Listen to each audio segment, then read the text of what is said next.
الخلق كلهم مولاي صل وسلم دائما. یہ ہے مسجد قبلتین.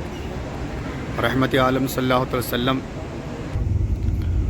اور یہ مسجد سلمان فارسی. آپ کو نظر آ رہا ہوگا جامع الخندق مسجد سلمان فارسی. جبل صلا، جبل یعنی پہاڑ، صلا یعنی سجدہ. سجدے والا اس لیے کہتے ہیں کہ ہمارے نبی پاک صلی اللہ علیہ وسلم کا خیمہ اسی پہاڑ پہ بنا ہوا ہے. آپ نے لمبے لمبے سجدے کیے تھے، اس لیے اس پہاڑ کو سجدے والا پہاڑ کہتے ہیں. یہاں پر اسلام کی تیسری جنگ ہوئی تھی. اسلام کی پہلی جنگ مدینہ سے باہر ہوئی تھی، اسے کہتے ہیں غزوہ بدر. 180 کلومیٹر کے فاصلے پر بدر کا مقام ہے. وہاں پر اسلام کی پہلی جنگ ہوئی تھی. وہاں پہ مسلمانوں کی تعداد تھی 313 اور کفار مکہ والے تھے 1000 کی تعداد میں. اسلام کی دوسری جنگ ہوئی تھی غزوہ احد جسے کہتے ہیں، جبل احد، شہداء احد. وہاں پر بھی ہم جائیں گے انشاءاللہ تعالیٰ، وہ ہماری آخری زیارت ہوگی. وہاں پہ اسلام کی دوسری جنگ ہوئی تھی. وہاں پہ مسلمانوں کی تعداد تھی 700 اور کفار مکہ والے تھے 3000 کی تعداد. انشاءاللہ تعالیٰ جب اس طرف چلیں گے تو جنگ کے بارے میں تفصیل آپ کے ساتھ شیئر کریں گے. لیکن ابھی ہم پہنچنے والے ہیں مسجد قبلتین، جہاں پہ انشاءاللہ تعالیٰ ہم نیچے اتر کے نوافل ادا کریں گے. قبلتین عربی کا لفظ ہے، اس کا مطلب دو قبلوں والے مسجد. دو قبلوں والے کیوں کہتے ہیں؟ ہمارا جو قبلہ تھا، پہلا قبلہ، اول قبلہ 16 سے 17 ماہ تک اول قبلہ جس کا نام مسجد اقصی ہے، جو آج بھی فلسطین میں موجود ہے. مسلمان پہلے اسی کی طرف رک کر کے نماز پڑھا کرتے تھے، اور جو کفار تھے نان مسلم وہ بھی اسی کی طرف کھڑے ہو کے رک کر کے اپنی عبادت کیا کرتے تھے، اور آپس میں بیٹھ کے مسلمانوں پہ ہنستے تھے، باتیں کیا کرتے تھے کہ ان مسلمانوں کا تو اپنا کوئی قبلہ بھی نہیں ہے، ہمارے قبلے کی طرف یہ کھڑے ہو کے اپنی عبادت کرتے ہیں، نماز پڑھتے ہیں، اس کا مطلب ہے ہم اپنے مذہب پر ٹھیک ہے. آپ سرکار صلی اللہ علیہ وسلم ہر وقت اللہ پاک سے دعا فرماتے تھے کہ یا اللہ ہمارا جو قبلہ ہے وہ خانہ کعبہ کو بنا دے. جہاں پہ ہم جا رہے ہیں مسجد قبلتین کے پاس میں ایک اللہ کے نبی کے صحابی رہا کرتے تھے. ان کی دعوت پر حضور پاک صلی اللہ علیہ وسلم مسجد نبی سے اپنے ساتھ چند اور صحابیوں کو لے کے یہاں تشریف لائے ہوئے تھے. تو نماز کا وقت ہو گیا. کسی روایت میں ظہر کی نماز آتی ہے، کسی میں عصر کی آتی ہے. رحمک اللہ. جیسے ہی نماز کا وقت ہوا تو آپ سرکار صلی اللہ علیہ وسلم نے اپنے تمام صحابیوں سے فرمایا کہ چلو ہم سب مل کر یہیں پر جماعت کروا لیتے ہیں. یہاں پر جماعت کروا رہے تھے. ہمارے نبی پاک پیچھے ان کے صحابہ کرام نماز ادا کر رہے تھے اور پہلی 2 رکعتیں پڑھا چکے تھے بیت المقدس کی طرف چہرہ کر کے.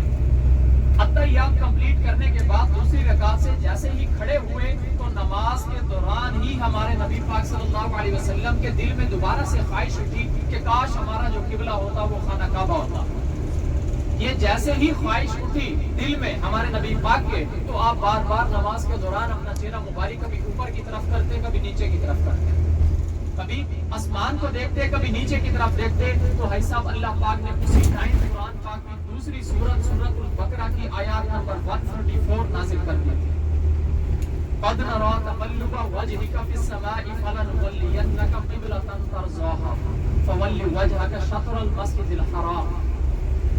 کہ اے میرے پیارے محبوب، آپ کا یہ میری طرف بار بار دیکھنا، آپ کی یہ ادا مجھے پسند آئی. میں جانتا ہوں آپ کیوں دیکھ رہے ہو. آپ کا جو قبلہ ہے وہ میں نے مسجد الحرام کو بنا دیا. بھائی صاحب جیسے ہی یہ اللہ پاک کا حکم ہوا تھا، نماز کے دوران ہوا تھا، ابھی نماز کی آخری 2 رکعتیں بھی رہتی تھی، تو سرکار نے اس نماز کو ختم ہونے کا انتظار نہیں کیا تھا. اسی ٹائم صفوں کا رخ چیرتے ہوئے بیت المقدس کو چھوڑ کر خانہ کعبہ کی طرف اپنا چہرہ مبارک موڑ لیا تھا. یہ سب کچھ نماز کے دوران ہو رہا ہے. جیسے ہی ہمارے نبی پاک نے اپنا چہرہ مبارک خانہ کعبہ کی طرف موڑا تو پیچھے جو ان کے صحابی نماز ادا کر رہے تھے وہ بھی گھوم کے سرکار کے پیچھے آ گئے تھے. مطلب انہوں نے بھی اپنا چہرہ موڑ لیا تھا. تو سلام پھیرنے کے بعد حضور پاک صلی اللہ علیہ وسلم نے اپنے ان صحابیوں سے یہ سوال کیا کہ اے میرے پیارے صحابیوں، مجھے بتاؤ کہ جب اللہ پاک کا حکم ہوا تھا قبلے کو چینج کرنے کا، اس بات کا پتہ تو صرف مجھے تھا، آپ کو تو نہیں پتا تھا. کیونکہ ہم نماز میں مصروف تھے. میں نے آپ کو نہیں بتایا تھا مطلب آپ نے کیا سوچ کے اپنا چہرہ موڑا تھا. تو ایسا ان صحابیوں نے کیا خوبی جواب دیا تھا کہ یا رسول اللہ ہمارا تو قبلہ بھی آپ ہے. سبحان اللہ. ہم تو قبلہ بھی آپ کو سمجھتے ہیں. آپ جس طرف کھڑے ہو کر نماز پڑھائیں گے ہمارا قبلہ وہی ہوگا. تو تب سے لے کے آج تک اور آج سے لے کے قیامت تک ہم خانہ کعبہ کو اپنا قبلہ سمجھتے ہیں, اسی کی طرف چہرہ کر کے نماز پڑھتے ہیں, جو انشاءاللہ قیامت تک پڑھتے رہیں گے. یہ ہے مسجد قبلتین.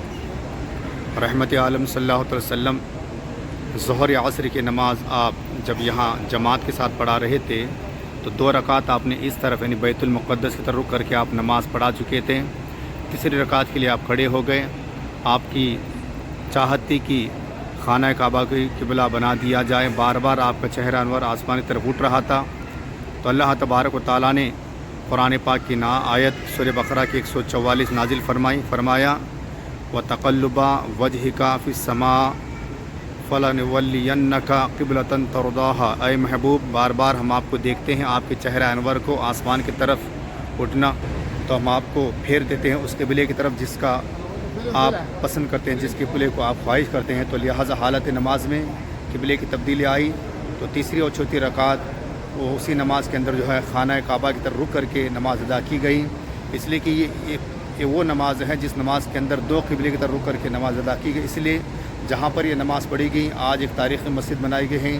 اس مسجد کا نام ہے مسجد قبلتین یعنی 2 قبلے والی مسجد. مسجد نبوی شریف سے تقریباً 3-4 کلومیٹر کے فاصلے پر یہ مسجد موجود ہے. الحمدللہ کافی خوبصورت اور بڑی مسجد ہے. انشاءاللہ تبارک و تعالیٰ جب بھی آپ آئے تو ضرور اس مسجد میں کم از کم 2 نفل ضرور ادا کریں. اللہ تعالیٰ ہماری اس حاضری کو اپنی بارگاہ میں قبول فرمائے.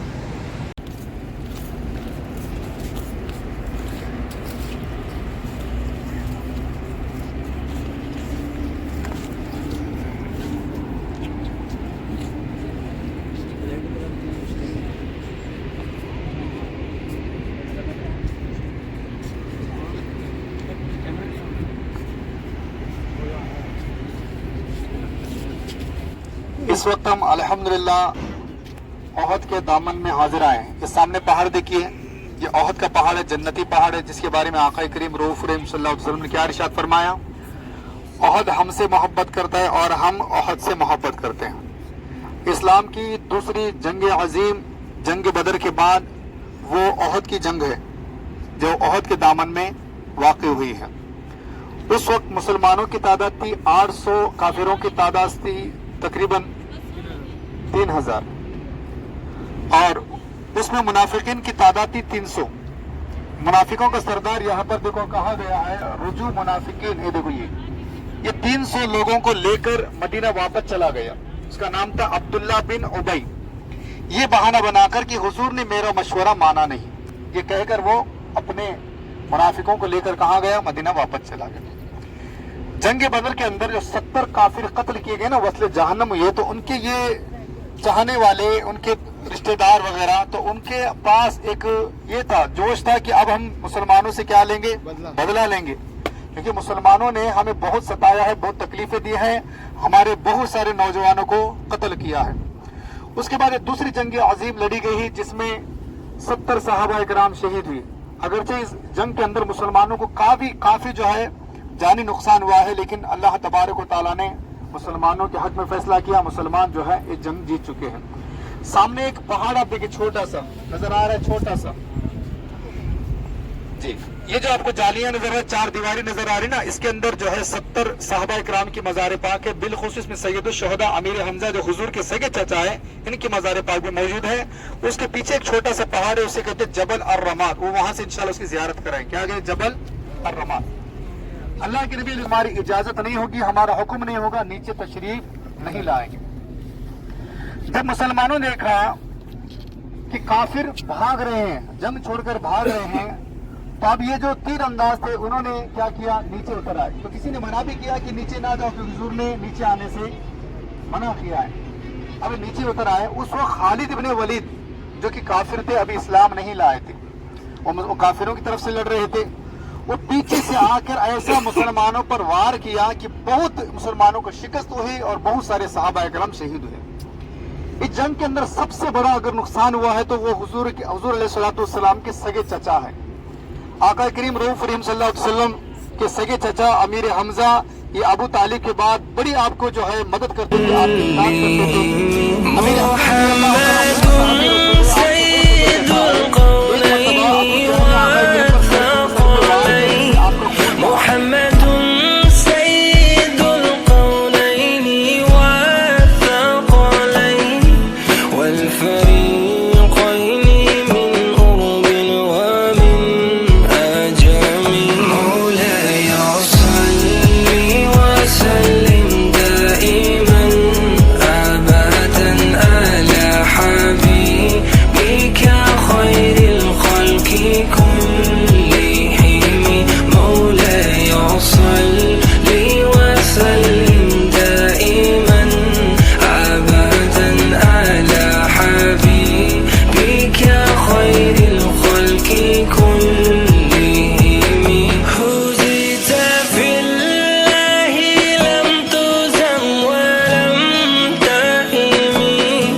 الإسلام